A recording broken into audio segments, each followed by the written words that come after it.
Hi guys, long time no see. Welcome back. I haven't done a video in, I think, since last year. I think I did a review for Halloween, so whenever that came out, I think around like October or November. Truth be told, I haven't actually been watching too many films recently.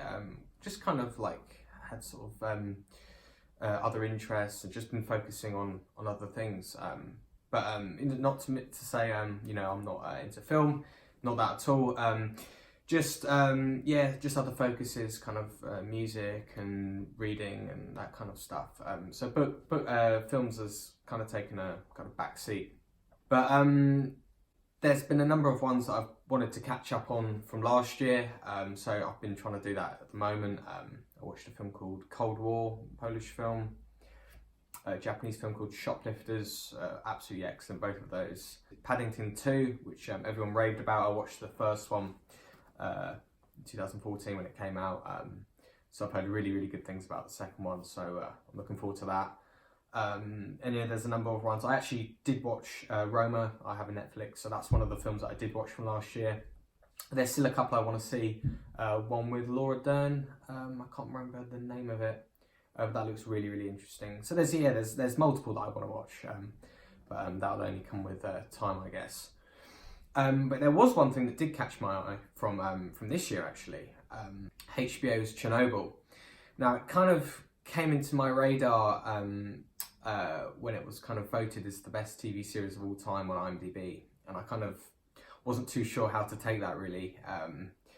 Obviously, I welcomed a good TV series because obviously the controversial final season of Game of Thrones kind of left a bad taste in my mouth. So I was welcoming HBO to kind of, you know, get back on my good side again. And yeah, so it's a mini series. It's a 5-episode long, kind of almost like a long film really. It's not really accurate to call it a TV series because obviously it won't get a second season. It's like a mini series / long film, I guess. And you know, I watched it pretty much in one go. I mean, I kind of joined it as it was kind of halfway through, so I watched the second 2 episodes and then waited for the last 3. But I watched it as it came out, and then I watched it again, almost as one film. I kind of watched it in pretty much a day, really. It's like 330 minutes, so I've watched longer films than that. So it's not, yeah, the blur between miniseries and film is forever blurred, especially now with TV series becoming so cinematic. What I thought was interesting about it, originally I didn't actually read too much on it, but Craig Mazin, who's kind of created and wrote it, his sort of portfolio is really interesting. He started off, until now really, has been entirely focused on comedies. So he started with the Scary Movie films. He wrote and directed Superhero Movie, which is a terrible film.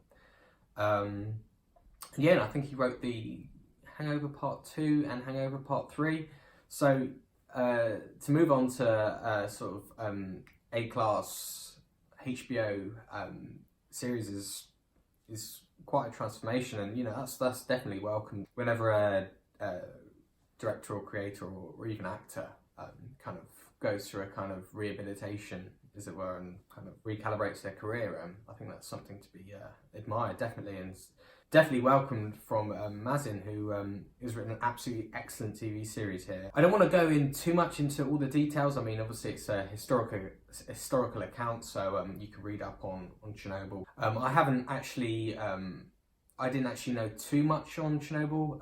I'd studied Russian history up until the 1960s, so the Cuban Missile Crisis. So I haven't actually studied the actual collapse of the Soviet Union. But you can read up on it, and Chernobyl kind of, in many ways, preempts the fall of the Berlin Wall. And I think that's what the TV series gets really well. It kind of, you kind of get the impression that Chernobyl is almost a kind of precursor and almost microcosmic representation of the collapse of the Soviet Union. And that's what I thought it got really well. Another thing it got really well was the Soviet mentality. It kind of understood the way bureaucracy and lies and trying to kind of maintain an image and name on the world stage in the heat of the Cold War. It kind of understood that. And that's what I really, really, really liked about the TV series. All the stuff, the conventional stuff that people will like about it, like the drama, the acting, is all brilliant. What I really liked about it was the way it kind of unpicked and dissected the Soviet mentality, which kind of culminates in the final episode, the trial, where Jared Harris's character basically finally reveals the true reason why Chernobyl happened, not the incompetence of the scientists, which was definitely a contribution, but actually it went before that. It was actually from the Soviet high command, the Soviet state, who didn't inform them that the nuclear reactor could act as a detonator, and that was the detail that actually caused the nuclear reactor to implode. So that was a really that was what kind of hit me about the TV series, the mounting of lies and lies and lies, that kind of not just obviously caused the destruction of Chernobyl, but as Mikhail Gorbachev says himself, Chernobyl, he argues, was the main reason for the collapse of the Soviet Union itself.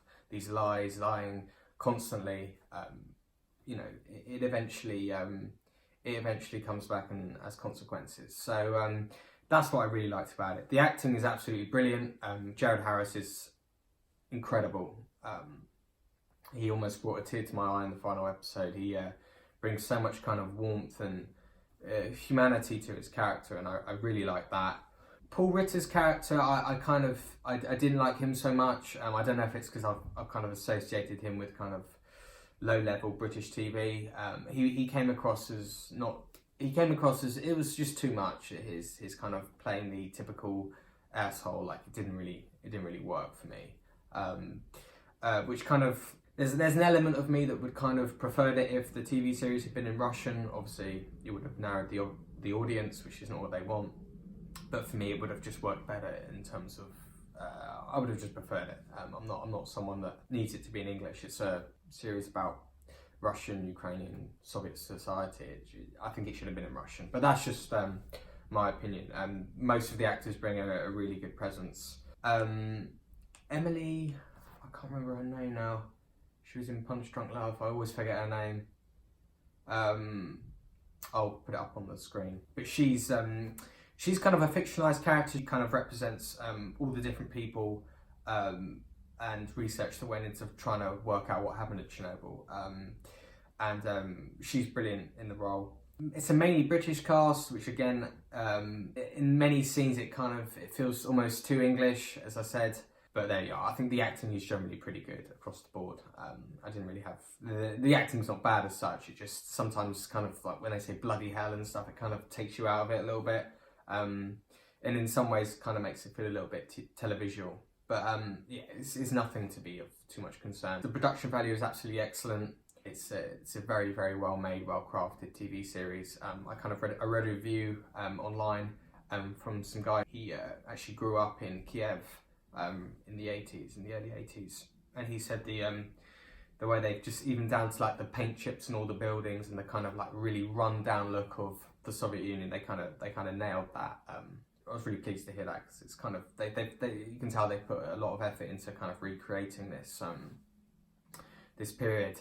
The score by Johan Johansson, the late Icelandic composer, is absolutely chilling, and it really complements the kind of sound design and the overall atmosphere that's created by the TV series is really, really good. And in many ways, it kind of almost feels like a horror. It's got this kind of horrific horror feel to it as well. Chernobyl is almost synonymous with that kind of chilling, horrific feeling. So yeah, I think it's definitely worth watching. It's not the best TV series ever made. I'll just say that. But it's definitely HBO's definitely got me back on their good side. Releasing this after Game of Thrones. It's a really, really strong TV series, and one you can kind of learn so much from. It's highly informative. Not too much of an expository way. I mean, there is lots of exposition, but I was never bothered by it. It was really interesting. Yeah, it was a good watch, very good watch. You know, I've watched it twice now, so and I'll probably buy it. There's a number of people I want to show it to. Yeah, it's really good. So yeah, thank you guys. Hopefully I'm going to do some more film reviews, maybe on the ones I mentioned earlier. I'll probably just do like a big video and talk about like a number of different films, because yeah, there's a lot of films that I wanted to see from last year that I haven't got around to yet. So yeah, thanks for watching, and I'll catch you later.